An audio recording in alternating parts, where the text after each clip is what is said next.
Hello and welcome to the Kemetic How-to Guide for Egyptian Pagan and Kemetic practitioners.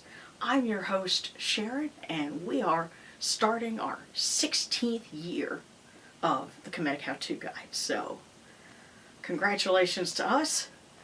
Let's get started. This month's topic is by request from Element Earth, and that is how to communicate with deities. Now, first of all, let me tell you this.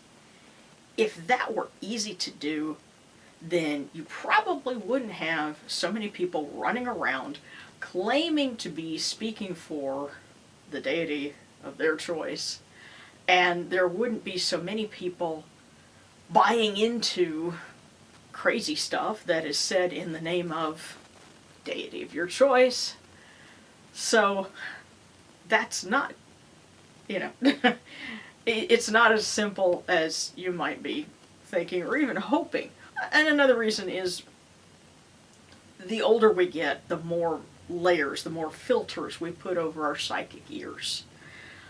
I think that children are more aware and more in tune than us adults tend to be. But I have learned some things over 25 years of seeking and practice and learning, and I'm going to share what I've learned with you guys. A lot of things that I learned actually came from my time practicing Buddhism. Things that I really haven't found anywhere else. Even pagan practice doesn't seem to tap into some of the things that I learned and observed and experienced during my brief time as a practicing Buddhist. So I'm going to draw from that with the things that I have to tell you, because it really explains it better than anything else. But I can also tie it in with Kemetic belief and Kemetic practice. So my first tip for learning to communicate with deities, the deities that you choose to interact with, ironically, is this. Get off your phone. I realize it's kind of funny for me to be saying that, through a YouTube video, but there's a very important reason for that. Audio-visual signals operate on a different level from the level of consciousness that you need to be able to tap into in order to hear the psychic world, the world of the divine. Parts of your brain that are activated when you're watching something and you're listening to it are a higher level of consciousness than what you need in order to be able to reach that world that exists beyond words, beyond sight and sound. So that's where we get into some of the concepts of Buddhism and their ideas about the levels of consciousness and how deep you have to go in order to reach the root or the seed layer of consciousness, where in their case they're looking for enlightenment. In our case, we're looking for contact with the divine. So in Mahayana Buddhism, you have 8 levels of consciousness. Now, certain sects of Nichiren Buddhism add a 9th layer of consciousness to that, but for general purposes, we're going to go with 8. And the first 6 of those are actually your senses and mind. So the 5 senses, sight, sound, listening, smell, taste, touch, and then thinking, are all the outer layers. The 5 senses are 5 skandhas, which bring about desires, not enlightenment.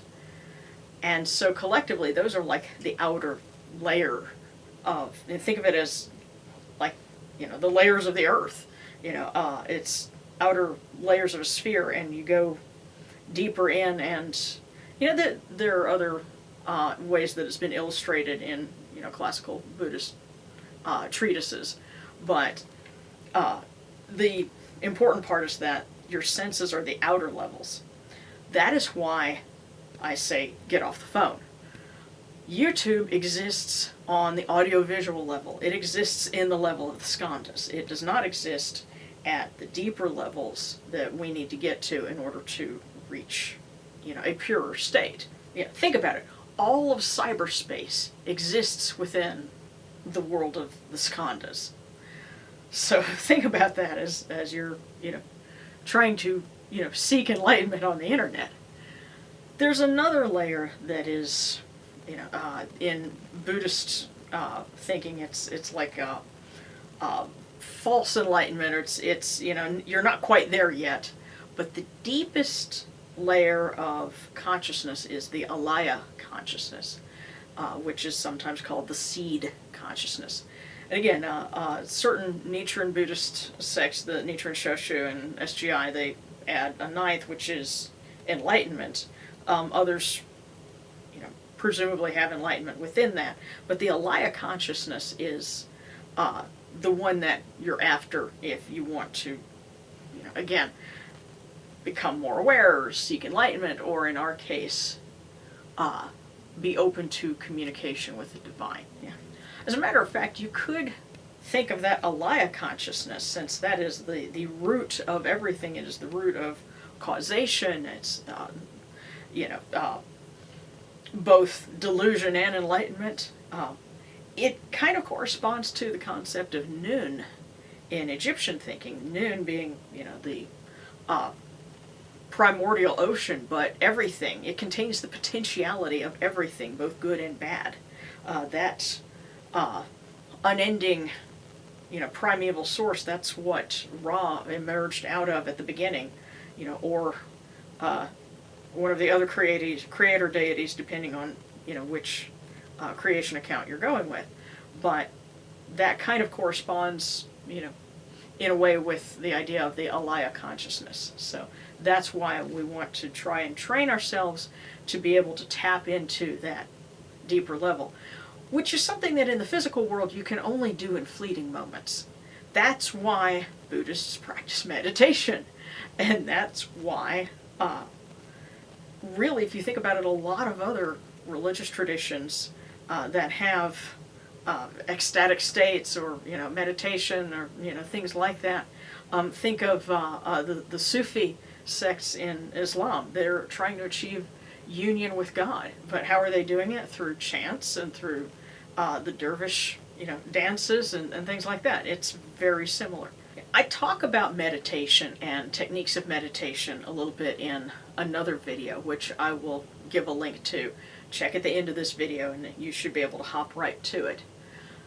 And that is for the purpose of being able to open yourself for communication with the divine. Rituals and ceremonies, like in ceremonial magic in particular, those are also meant as tools to attain oneness with the divine, assuming the God form is how it's sometimes put in ceremonial magic.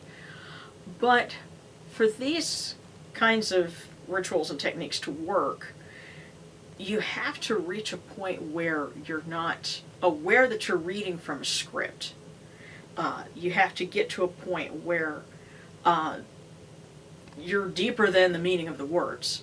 Because think about it, words and meaning, that's still on those outer layers of consciousness, because there's the sound of speaking the words, and then your brain is thinking about the words. And if you're thinking about a long ritual script as you're trying to read it, then you're still in those outer layers of consciousness. That's why memorization and repetition and mantras and things like that are so effective, because you reach a point where you're not aware that you're saying the words, you're not aware of what the words mean. It brings you to a different state, and that is where you are open to receiving, messages, from your chosen deities. Another important thing to remember, the divine, your chosen gods or goddesses, are not going to sound like, a booming voice in a Cecil B. DeMille film. It's not going to sound like, I want you to, Ironically, the whisper that Moses hears in the animated film Prince of Egypt comes a little bit closer to what you're more likely to experience. It's likely to be something that, it's like a thought that comes out of nowhere. Something that you almost hear audibly, but not quite. It's still kind of in that realm of, just experience of thought. And, again, something that you didn't think of it yourself, it just kind of came to you. And incidentally, your blessed dead, your Aku, will also communicate in the same way. My best analogy for communicating with the divine, with your blessed dead, and so on, is actually the creative process for writing. A screenwriter told me once that when you're writing and you're working with a character and a character's reaction or their next line just kind of pops in your head out of nowhere and you go, wow, where did that come from? He said when that happens, the character is speaking to you. So they're telling you what they're going to do next. So run with it. Write that down. Put that into your script. That creative process is actually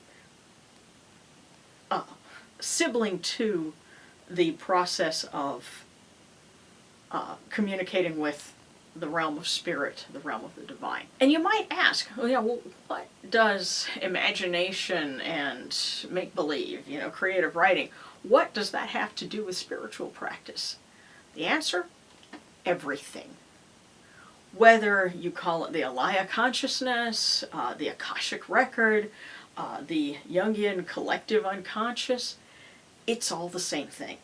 Think about how many great works of art to come out of various cultures throughout human history were religiously inspired works of art. Because art and faith, come from the same parts of your brain, really. They come from the same source of inspiration. And that is why AI is the enemy of art and religion.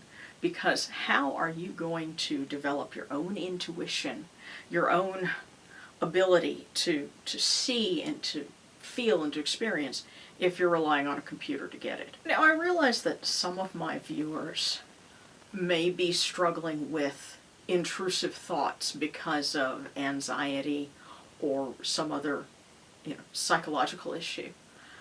And that can make it harder to discern what is a message coming from the divine and what is the noise. That's why counseling and medication, if it's needed, are just as important to your spiritual practice as they are to your health and your daily life. Each person's journey is going to be different.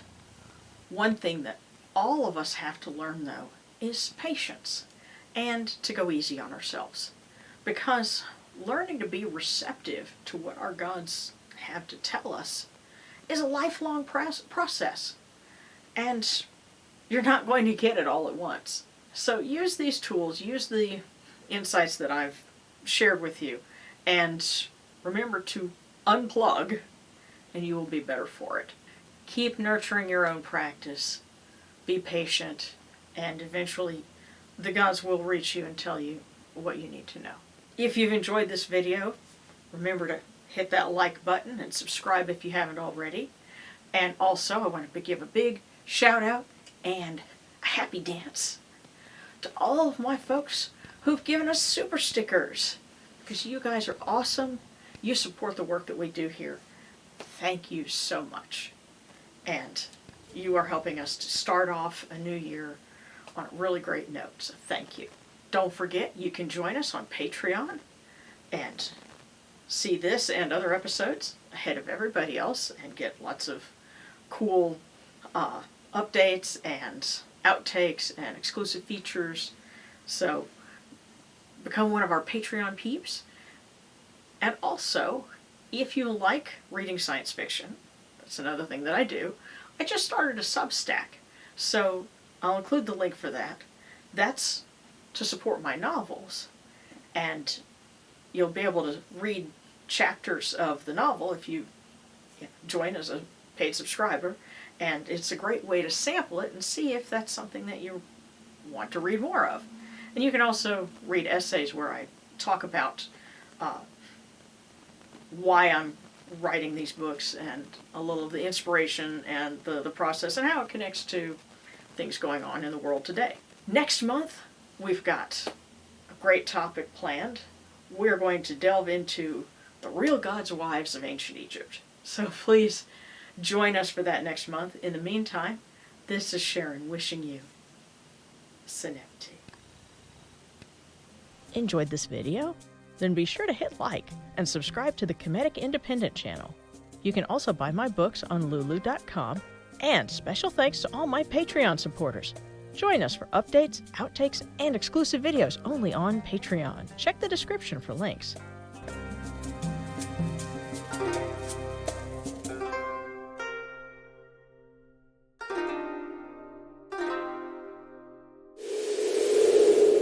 Cannot believe what I'm seeing!